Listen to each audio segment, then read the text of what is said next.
جب پیدا ہوئی بی بی تو بچی تھی. اب بی بی حنا خاتون نے کہا پروردگار میں نے تو منت مانی تھی شکم کا بچہ تجھے دوں گی، یہ بچی پیدا ہو گئی.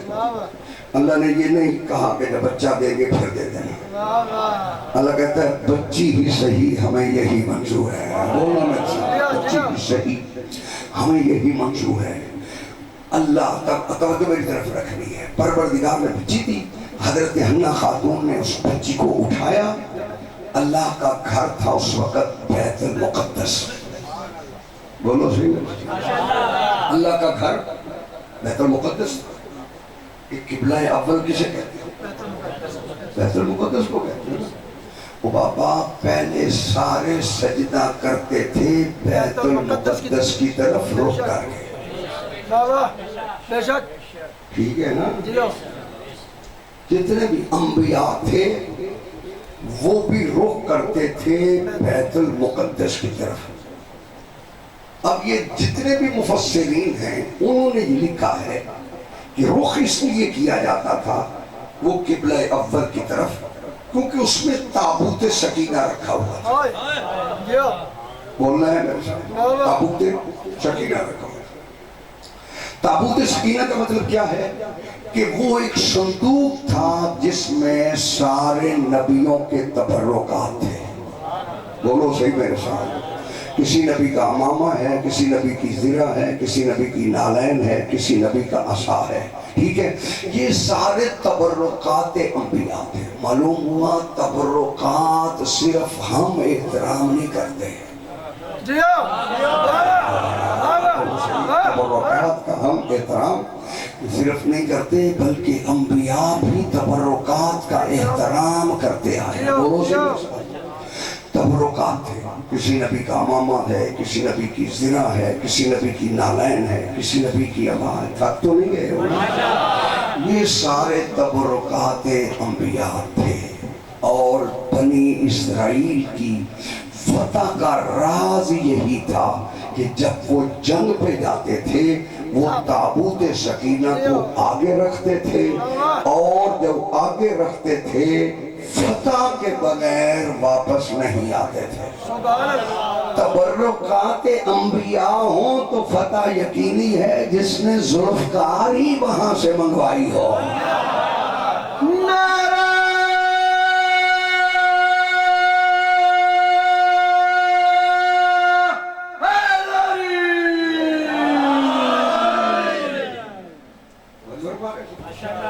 تبرکات انبیاء اس میں تھے.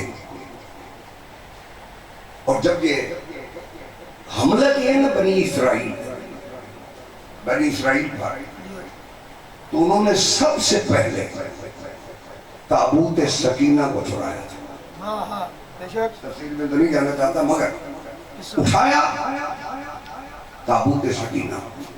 اور پھر نبی نے جب حملہ کیا حضرت طالوت, تو پھر یہ واپس تابوت سکینہ ہے.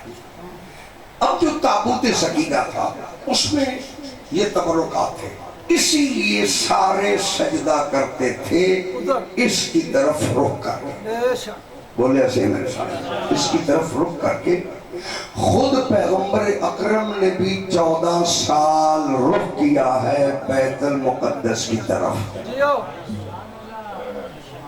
ٹھیک ہے, پڑھو یہ, اس میں کوئی کسی کو اعتراض نہیں ہے, سب نے یہی لکھا. 14 سال پاک پیغمبر نے رخ جو کیا ہے وہ بیت المقدس کی طرف کیا ہے. مگر فرق یہ تھا کہ پیغمبر اکرم نے رخ تو بیت المقدس کی طرف کیا ہے مگر کعبہ کو پشت نہیں کیا. کعبہ کو پشت نہیں کی. رخ کرنا توجہ رہے یہ شریعت تھی اور پشت نہ کرنا محبت تھی. یہ کعبہ کی محبت کی وجہ سے یہ پشت نہیں کی. حضرت محمد مصطفیٰ صلی اللہ علیہ وسلم نے یہ تبرکات انبیاء تھے. جب تک تبرکات انبیاء تھے رخ کیا جاتا تھا وہاں پہ. اب بیت اللہ میں وہ آ گیا جس میں آدم کا علم تھا, نوح کا علم تھا, موسیٰ کی حیبت تھی, عیسیٰ کا ذوق تھا. توجہ ہے, اب محمد مصطفیٰ مصطفیٰ نے دیکھا. قرآن کہتا ہے قد نرا تقلب وجهك في السماء فلنولینک قبلۃ ترضاها. کہتا ہے میرا حبیب یہ جو بار بار تو ہماری طرف دیکھ رہا ہے ہم اسی کو قبلہ بنا دیں گے جسے تو چاہتا ہے.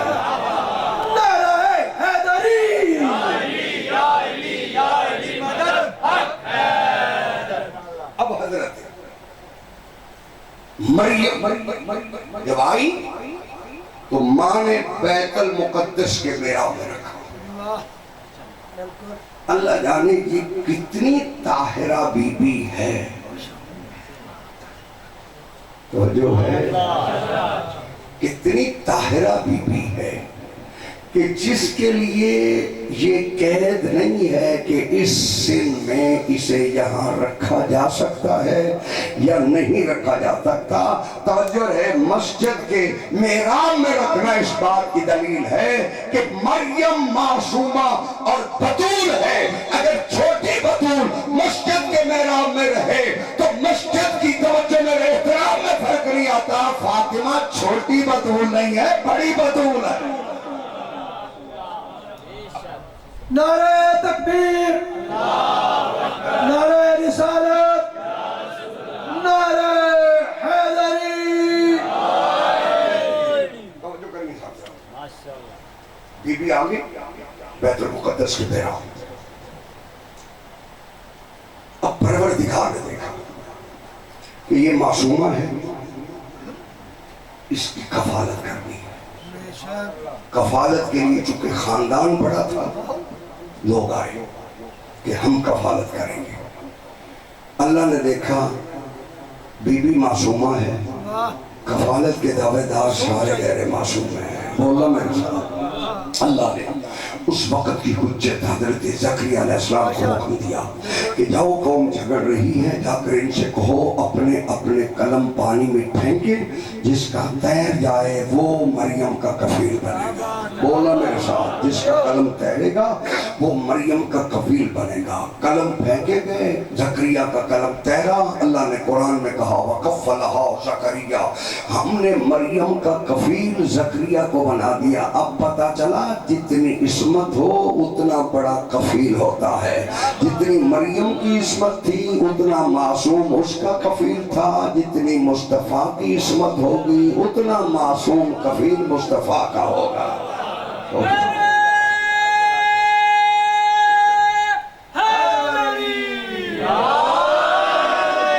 حضرت مریم آ گئی مسجد بیت المقدس کے محراب میں. زکریا علیہ السلام بنے کفیل. کفالت کر رہے ہیں حضرت زکریا علیہ السلام. یا اللہ نے ایک دن فرشتے کو بھیج دیا. فرشتے نے آ کر بی بی مریم سے کہا قالا انما انا رسول ربک. مریم میں تیرے رب کا بھیجا ہوا پیغام پر ہوں. لِأَحْبَا لَكَ غُلَامًا زَكِيًّا. آیا اس لیے ہوں کہ تجھے ایک پاکیزہ بیٹا عطا کروں. بولو سے لِأَحْبَا لَكَ غُلَامًا زَكِيًّا. آیا اس لیے ہوں کہ تجھے ایک پاکیزہ بیٹا عطا کروں. بی بی نے کہا قالت اَنَّ يَكُونُ لِي غُلَامٌ. کیا مجھے بیٹا ہوگا؟ وَلَمْ يَمْسَسْنِي بَشَرٌ. جبکہ مجھے کسی بشر نے مس نہیں کیا. وَلَمْ أَكُ بَغِيًّا. اور نہ ہی میرے کردار میں کوئی بغاوت ہے. بولو سے بلما کو بغیہ. اور نہ ہی میرے کردار میں کوئی بغاوت ہے. مجھے کیسے بیٹا ہوگا؟ پروردگار نے کہا قالا کذالک. مریم یہ تو اسی طرح ہوگا. بولو سے قالا کذالک. مریم یہ اسی طرح ہوگا. قالا ربک هو علی حین. کیونکہ تیرے رب پر اس طرح بچہ پیدا کرنا سب سے زیادہ آسان ہے. اور سن مریم یہ عام بچہ نہیں. وَلَنَجْعَلَهُ آیَةً لِلنَّاسِ. ہم نے تیرے بچے کو لوگوں کے لیے آیت اللہ بنا دیا ہے. توجہ میری طرف. ہم نے تیرے بچے کو لوگوں کے لیے آیت بنا دیا ہے. معلوم ہوا معیار آیت اللہ یہی ہے کہ ماں بطول ہونی چاہیے. وَلَنَجْعَلَهُ آیَةً لِلنَّاسِ. ہم نے تیرے بچے کو لوگوں کے لیے آیت بنا دیا ہے. وَرَحْمَةً مِنَّا. اور یہ بچہ ہماری طرف سے رحمت ہے. وَكَانَ أَمْرًا مَقْضِيًّا. یہ تیرے بدل کا محتاج نہیں. یہ تو ہمارا امر تھا ہم نے کر دیا ہے. أَمْرًا مَقْضِيًّا. یہ امر تھا جو ہو گیا. اب جاگنا میرے ساتھ. اللہ کی مرضی ہو تو ماں باپ سے بنائے, اللہ کی مرضی ہو تو وہ کن کہہ کے خلق کرے. بولو تو صحیح میرے ساتھ. مرضی ہو تو وہ کن چھوڑ کے امر کرے, اسحاق جیسا بیٹا پیدا ہو جائے. وہ امر کرے عیسیٰ جیسا بیٹا پیدا ہو جائے.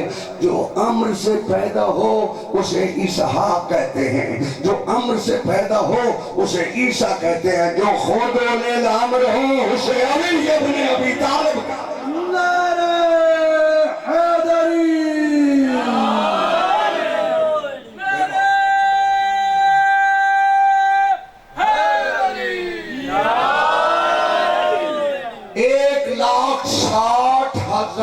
کا لشکر قابض ہے نہر فرات پہ.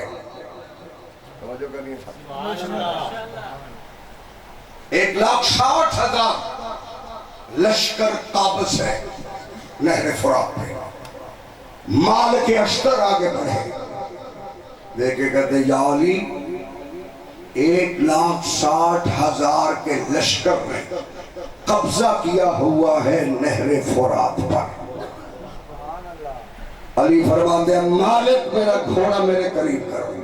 جاگنا میرے ساتھ, بولو سے مالک میرا گھوڑا میرے قریب کرو. مالک نے گھوڑا قریب کیا. علی ابن ابی طالب گھوڑے کی پشت پہ آئے. علی نے گھوڑے کو جولان لگایا. اب مالک اشتر کہتا ہے میں نے دیکھا کہ اکیلے علی نے 1,60,000 کے لشکر پہ حملہ کر دیا.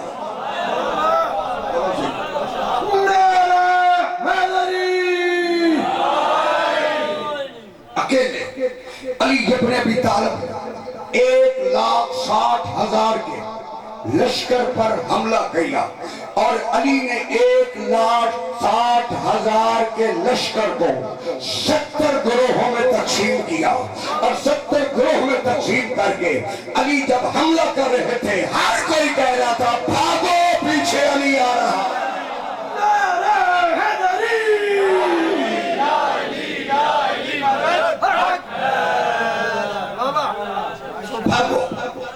پیچھے علی آ رہا ہے. ہر کوئی یہ کہہ رہا تھا کہ پیچھے علی ہے, پیچھے علی ہے, پیچھے علی ہے. مالک کہتا ہے میں واپس آیا. جب میں نے خیمے میں دیکھا تو علی خیمے میں موجود تھے. کہا یا علی وہاں حملہ ہے, یہاں آپ خیمے میں موجود ہیں, یہ کیسے ممکن ہے؟ فرمایا تو نے قرآن میں نہیں پڑھا فَأَيْنَمَا تَوَلُّوا فَثَمَّ وَجْهُ اللَّهِ, کہ جہاں بھی دیکھو گے وجہ اللہ نظر آئے گا. میں علی ہی تو وجہ اللہ ہوں.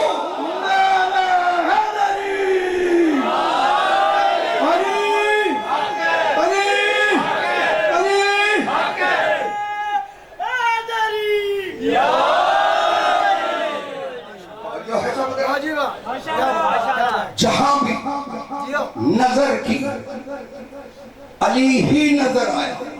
جاگنا میرے ساتھ. جہاں بھی نظر کی علی ابن ابی طالب ہی نظر آیا, کیونکہ علی ہے وجہ اللہ.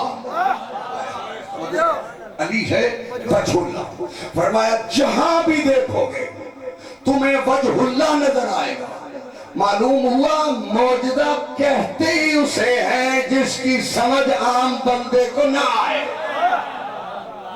اللہ نے علی کی ذات کو موجودہ بنا کر بھیجا. سمجھو میں کس طرح اللہ نے علی کی ذات کو, اور یہی وجہ ہے کہ علی ابن ابی طالب جب آئے ہیں, بیدار ہیں آپ؟ علی تشریف لائے, ایسے نہیں آئے. دعا تو محمد مصطفیٰ نے مانگی ہے, جو دعا مانگی ہے وہ بھی قرآن میں ہے. بولو صحیح میرے ساتھ, دعا مانگی ہے وہ بھی قرآن میں. قل میرا حبیب تو کہہ دے. جب قل کہا جائے تو اس کا مطلب یہ ہے کہ اس نے نہیں کہا, اس سے کروایا گیا. قل تو کہہ دے. یہ پڑھتے قل هو اللہ احد, تو کہہ دے اللہ ایک ہے. کہہ تو اللہ رہا ہے, کہلوا مصطفیٰ سے رہا ہے. کہہ اللہ رہا ہے, کیونکہ وہ زبان توجہ ہے, وہ بولتا ہے ان کی زبان میں. یہی وجہ ہے کہ جو وہ بولا ہے ان کی زبان میں بولا ہے. اب سمجھ میں آیا کہ اسے کیوں لسان اللہ بنا.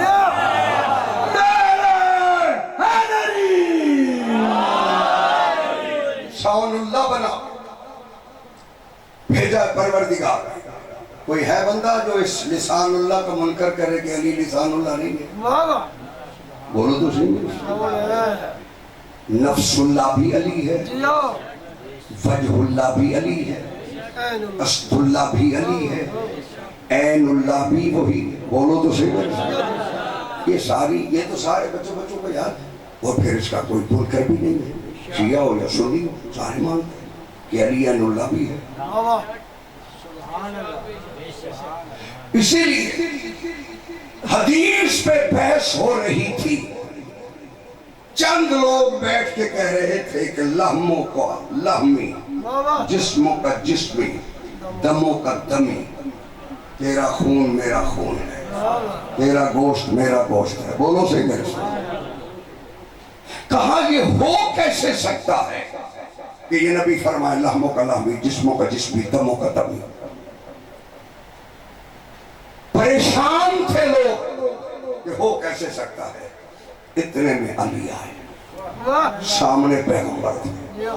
علی نے پیغمبر